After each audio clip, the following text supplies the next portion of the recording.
kick a bit out of these horses, you'll probably need full step. Okay? Just have him where he's comfortable. Yep. If you're going to win the trial, don't knock him about. We're capping on an excellent day last Saturday. You had two group winners at Flemington in Clifton Red and Zululand. Both are set to target Sydney Autumn Riches. Yes, both of them are heading up to Sydney. Zululand, very exciting the way he won. He's heading towards the Sires and Champagne. And the filly, Clifton, couldn't have had a better debut. Is going to run in one of the lead-ups to the Slipper. Okay, looking towards this weekend at Moonee Valley on Friday night, Duck Dynasty debuts in race 4 over the 1200. A really nice young stayer. Might find the Valley 1200 a bit sharp, but I thought it was a good race to kick him off in. He'll probably be at the back of the field and look for him running on. Race 6, Honey Steele's Gold steps up to the 2000 after winning second up last start. Yeah, really good effort. He'll be better at 2000. A good young stayer. Probably need a bit of luck from the barrier, but he will roll forward.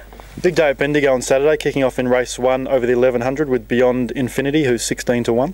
Yeah, has trialled very well here in private. Probably in for a good preparation, and as the tracks get a bit softer, he'll be one to follow. Race 3, Olivier resumes over the 1000 after a 4-month freshen up. He's $12. Yeah, track work's been really good. He's been improving through the preparation. He came in with a lot of condition on, getting better. Normally a better horse at 12 and 1400, but I'm hoping for a good fresh sprint. Race 4 over the 1000. Let's start with Cool Rules, who makes his debut. $10 chance in the market. Really nice horse. More a 1400 metre miler, but we thought for 250,000 restricted, worth having a throw at the stumps.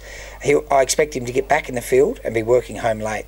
The $2.4 million Colt Wilderness makes his debut. He's come up $2 favourite.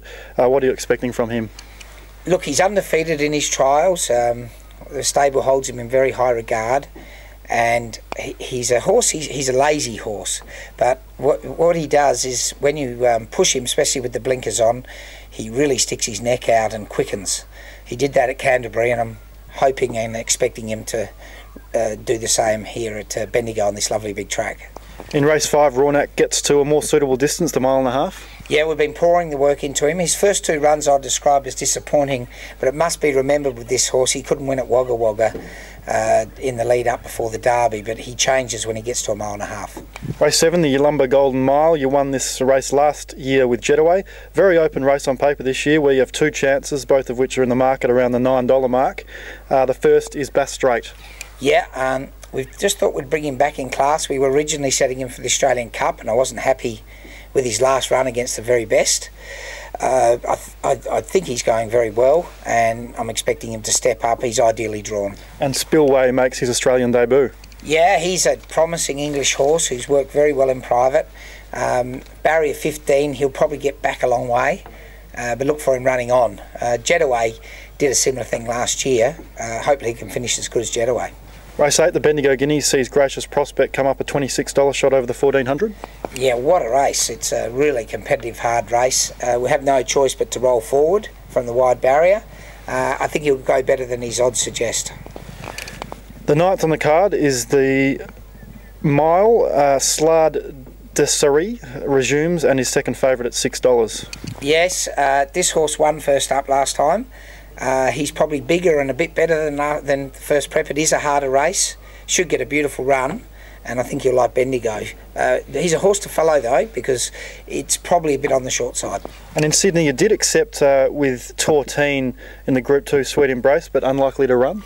Yeah, I just wasn't happy with her. I think she was a bit jarry in her work this morning, and I think the 9 days is a bit too quick a backup. We'll be looking at another option maybe in a couple of weeks. Okay, David, across Friday and Saturday, can you pinpoint a best? Oh, it's a very, very tough day, but I've got my fingers crossed. I like Bass Strait each way, and probably Wilderness to debut with a win.